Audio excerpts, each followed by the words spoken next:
حضرت ابو ہریرہ رضی اللہ تعالیٰ عنہ سے روایت ہے کہ نبی کریم صلی اللہ علیہ وسلم نے فرمایا کہ اللہ تعالیٰ جب کسی بندے سے محبت کرتا ہے تو حضرت جبرائیل علیہ السلام کو بلاتا ہے، پھر فرمایا کہ میں فلاں سے محبت کرتا ہوں، تم اس سے محبت کرو۔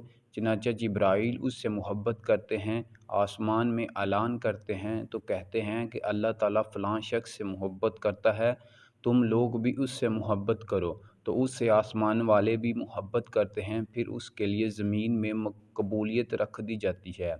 وہ جب اللہ تعالیٰ کسی بندے سے ناراض ہوتا ہے تو فرماتا ہے کہ میں فلاں سے ناراض ہوں، تو تم بھی اس سے ناراض ہو جاؤ۔ جبرائیل علیہ السلام اس سے ناراض ہو جاتے ہیں، پھر آسمان والوں میں اعلان کرتے ہیں کہ اللہ تعالیٰ فلاں سے ناراض ہے، تم لوگ بھی اس سے ناراض ہو جاؤ۔